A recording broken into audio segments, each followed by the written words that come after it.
So why is everything on the internet telling you to eat more protein, especially if you're a woman, especially if you're in perimenopause? And should we really be eating more protein? And if so, then why? And then how do you actually do it without just like chowing down chicken breast like 24/7? Let's dive in. I love fiber. Go team fiber. So have I convinced you? So when it comes to protein, generally the majority of the clients and people I work with 100% need to be eating more protein, especially women, especially when they're at that perimenopausal stage. It's one of the macronutrients that people are really under eating. But it's also one of the trickiest ones to kind of try and shift and figure out what to eat and how to eat, because culturally, I'm based in Scotland, you know, our British diet is very carb centric, it's very fat centric, it's not very protein centric. So today I want to show you how I'm kind of gently easing into the intention of eating more protein, about an extra 100 grams, not an extra, about 100 grams of protein in a day, and just how I'm doing it. Ideally, actually, I would probably be eating a bit more protein than this specific day, but I thought I would just show you a real life day where I'm not tracking, where I'm not like just chewing chicken breast all day, but just generally how I'm trying to get at least 100 grams of protein. That's kind of how I see it. Ideally, I think I would love to experiment with trying to get like 180, 150, which is roughly a gram of protein per pound of body weight. I think I roughly weigh about 165, maybe 170 pounds. I'm not really sure. Don't weigh myself very often because why? Like literally, why? So this is me literally having just woken up. I'm sure that's not obvious from my bed hair at all. Just unplugging my phone. I'm making a herbal tea. I take a couple of supplements as soon as I wake up in the morning, things like some Angus castus and my St. John's wort and a couple of things like that. So I'm just getting them in. It's a little habit I have gotten into, and I take the rest of my supplements with breakfast, and then that's pretty much me for the day. So I'm just getting myself ready. I start the morning quite slowly. I deliberately try and get up before my kids where I can, just to get a little bit of peace and quiet, a little bit of space, a little bit of me time. And I'm pretty puffy this morning. It's hay fever season and I still sometimes really struggle. So I've got my hot water and lemon. I've got a herbal tea, ginger tea there. You can see my supplements. I'm going upstairs doing a quick stretch, a little bit of yoga and a little candle, and just having a bit of headspace, meditation, yoga, movement. Just some time to breathe and stretch and go slow. Often my son comes and sits on my lap for my little meditation, and it's quite a cute little ritual we have. And then it's time for breakfast. So I make the kids breakfast first. They currently are in a bit of a routine of porridge and eggs. So you can see the little hands desperately waiting for some food. So with the kids, I actually don't often have porridge. It doesn't feel that great for me, but you can see I'm adding some prebiotic fiber for the kids here, some PHGG, some almond butter. I've made the porridge with gluten-free oats that I buy from Scotland, goat milk. Sometimes I add extra normal butter into there. I've got some chia seeds. One of my kids likes to have chocolate porridge, so I add some cacao.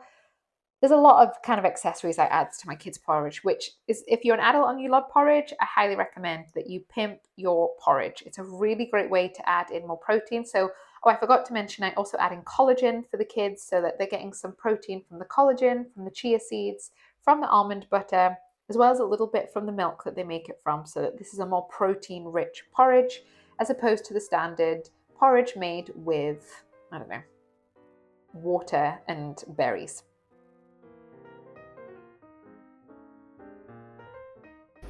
And then this was my breakfast, which looks kind of edible, but was actually kind of gross. I think I was trying a new protein powder and maybe some of the yogurt was off. Anyway, it was not very nice. So I took a couple of spoonfuls and was like, I'm not eating this. Then it's time to make some eggs for me and the kids.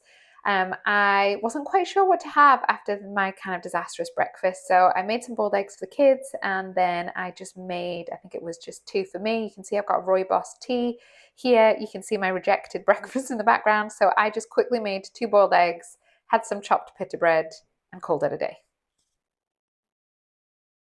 But protein, why should we be eating protein? Well, protein is something that is really helpful for several things. And I'm going to focus primarily on some of the benefits for females, and especially hormone balancing, and even further than that, perimenopausal females. So protein is really helpful for, number one, helping regulate and balance your insulin management. Insulin is a hormone that your body releases to absorb and balance out the amount of glucose in your blood, to put it simply.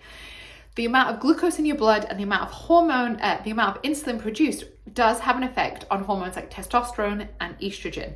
So a lot of the time, especially when there's stress, when there's cortisol, if there's trauma, when there's just this chronic stressful input on the body, then your insulin management can be a little bit all over the place. You ideally want your insulin release to kind of be like a chilled wave. It goes up and it goes down, but a lot of the time, when women are struggling, and not just women, everybody, then insulin will be going up and down, peaks, troughs, and these peaks and these drops are really stressful and inflammatory. So eating more protein, and how I do it is just making sure I eat protein with every meal, is the easiest way to regulate this out. Now, obviously eating fiber really helps with this too, but I'm not really focusing in on fiber on this video, even though it's super important. I love fiber. Go team fiber. If you can digest it, which was the subject of last week's thing, because remember, you know what you eat, you are what you digest. If you missed that episode, then make sure you have a look at it. Anyway, so protein can be really helpful for balancing insulin, which is great for hormone support, for supporting your sex hormones, specifically testosterone and estrogen.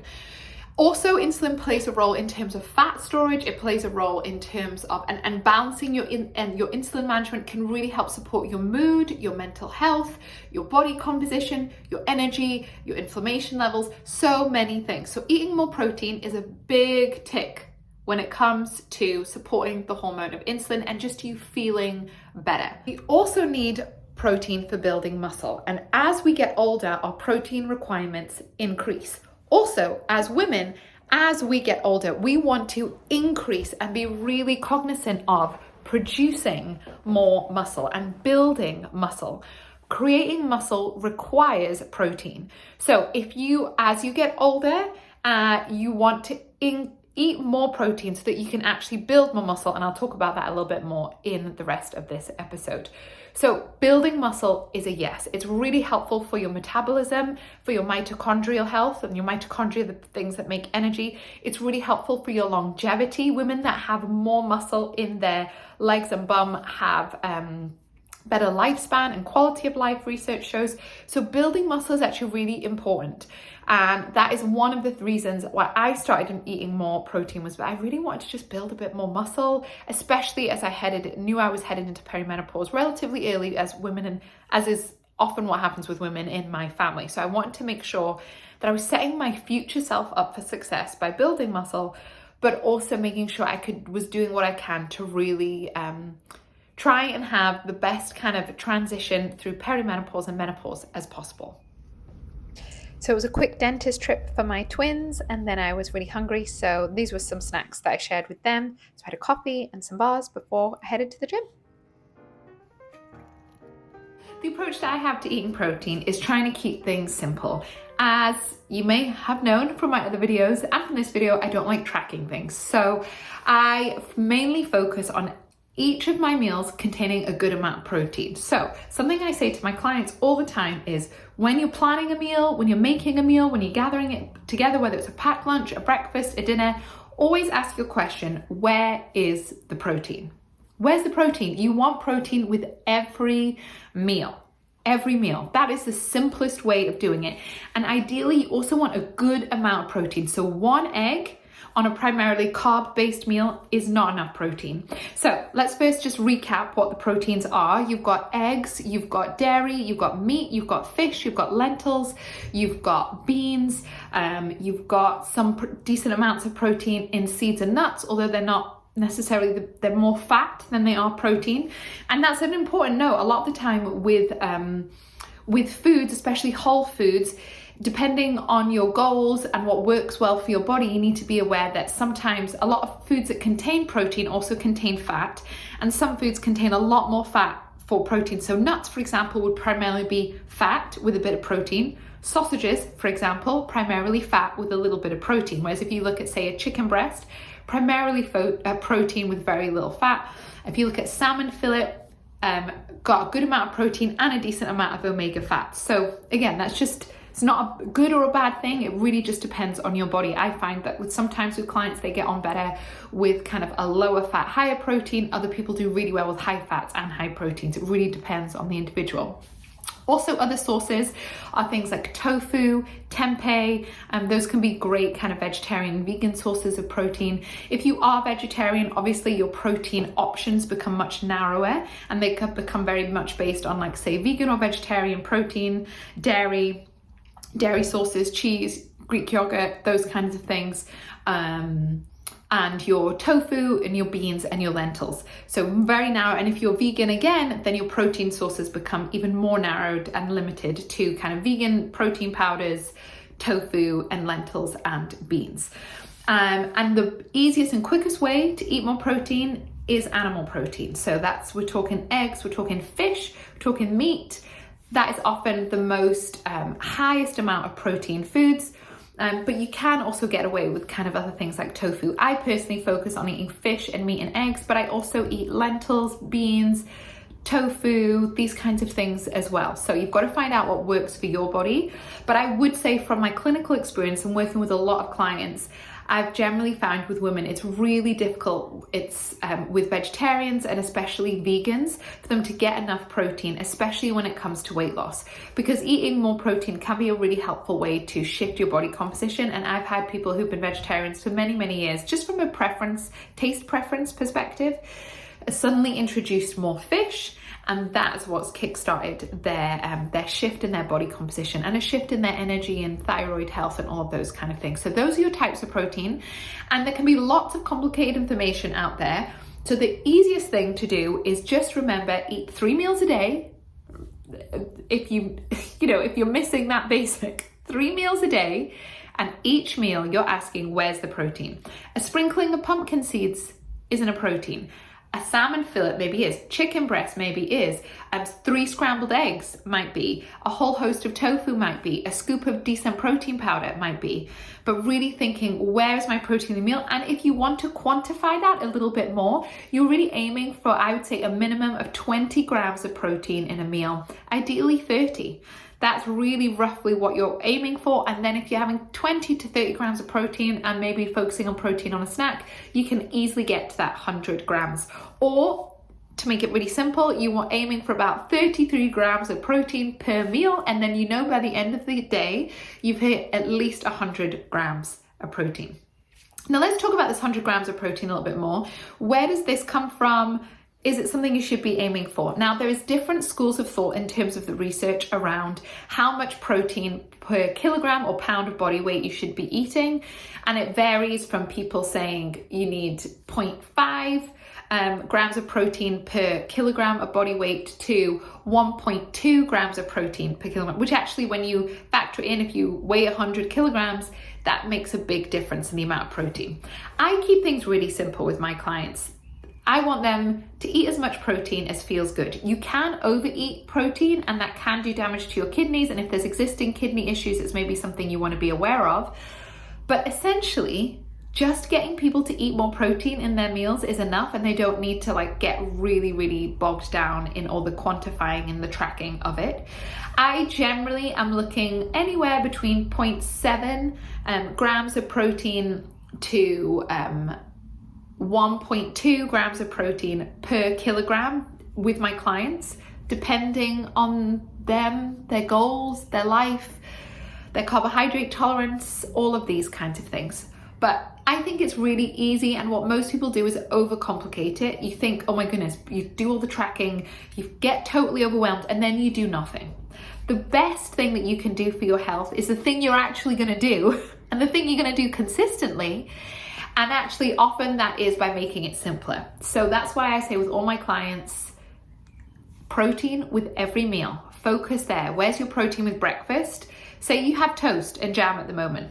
Okay, you could add some smoked salmon to that. You could add some eggs to that. You could add some crumbled tofu to that. You could have toast with a protein shake. You know, like, what's the easiest way? Start with one meal a day. Ideally start with breakfast, because that's probably where you'll notice the biggest difference. If, say, you have porridge made with skimmed milk and berries, and you switch to having 20 to 25 to 30 grams of protein for breakfast, girl, you're gonna feel so good from doing that. From just doing that one switch, you're gonna be like, woo, feeling good. So start with breakfast and then move along through lunch and dinner, and just keep adding more protein. You don't need to stuff your face with like 3 chickens a day, but focus on eggs, fish, protein, good quality dairy if you tolerate it, tofu. I do use protein powders. I'll put a link to a couple of I use in the description below. There's lots out there.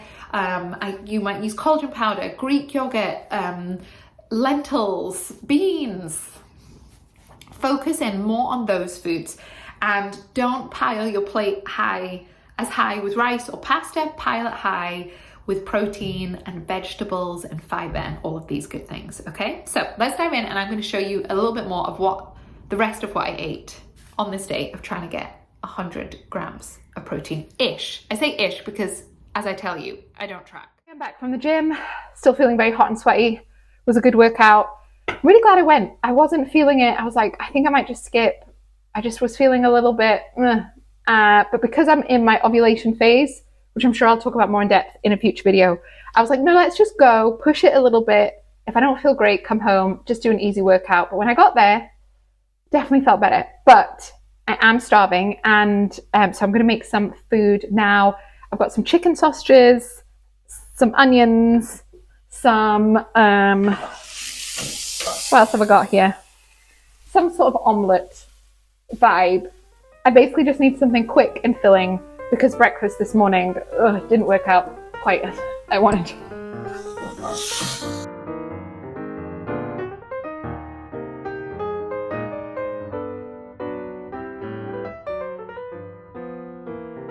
So I've got 3 eggs going to that. Eggs on average are about 6 grams of protein per egg.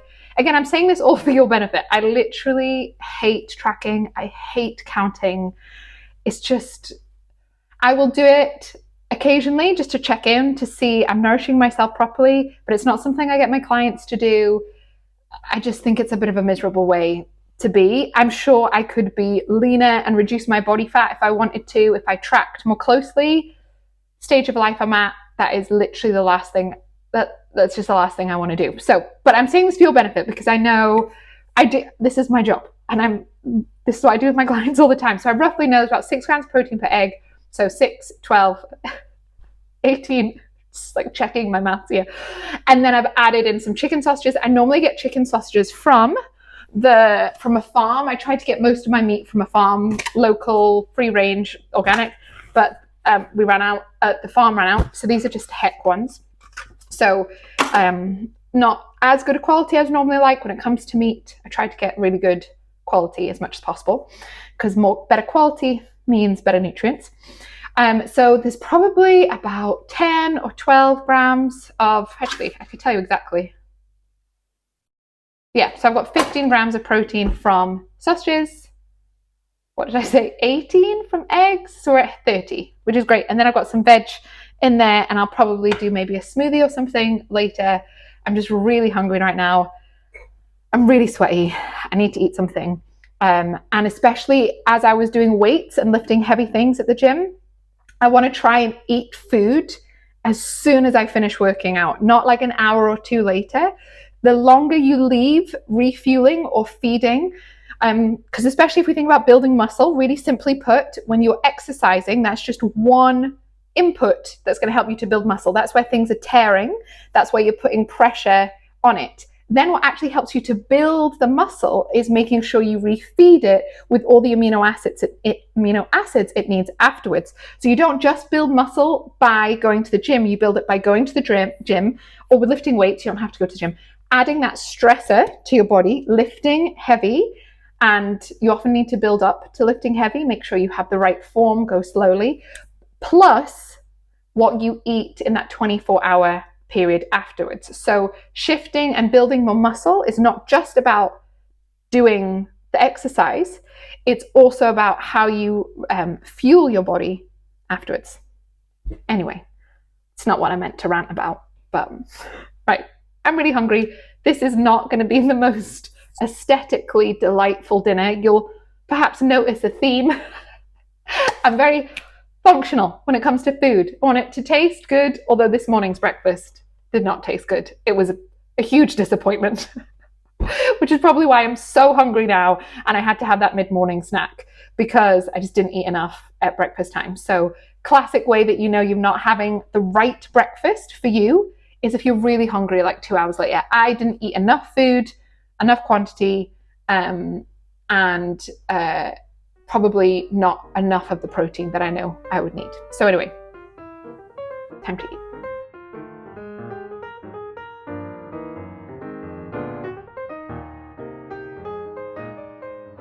So I've had my omelette. Now I'm going to have some carbs because that was quite protein, fat heavy. I'm having a banana with some peanut butter. One of my most favorite combinations. I've got the dregs of my coffee. Eat it quickly. Go get dressed. Get to work. Hello, so it's the afternoon now. I've finally got myself dressed, washed my minging hair, still wet. Anyway, and I'm really hungry. It's about 3 o'clock. I've got a couple of hours left of work, kids, then some more work. So I am gonna make some food. I'm just gonna make a smoothie because that's what I fancy. I'm feeling like a chocolatey thing and I'm actually really hungry. I think today is just a hungry day. It's not normally at this point in my cycle. Normally at this point in my cycle, I'm in my ovulation phase. I'm not normally that hungry, but I am starting to realize that maybe when I do go to the gym, I go pretty hard. When I go to the gym, sometimes I just see people, they're not really breaking a sweat. Today, I was hot and sweaty and like so hungry by the end of it. So I think I'm slowly learning that about myself. And when I exercise, I go like most of the time, especially around this point in my cycle, I go hard or I go home. And that requires fueling. So I'm saying that to you out loud. I actually don't have any drama about being hungry. I have a big appetite. I eat a lot of food. I'm sure I could be thinner if I ate less food, but that doesn't necessarily mean I'd be healthier or happier or have more joy in my life. So being well nourished is a really important part of what I do with my clients, what I do for myself. Women have been so brainwashed into not eating enough. So I'm gonna make a smoothie. That's where we're at. So I'll be back.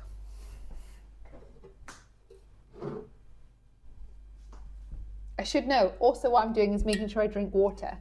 So this has about 1.3 litres in. I try to drink about 2 of these a day.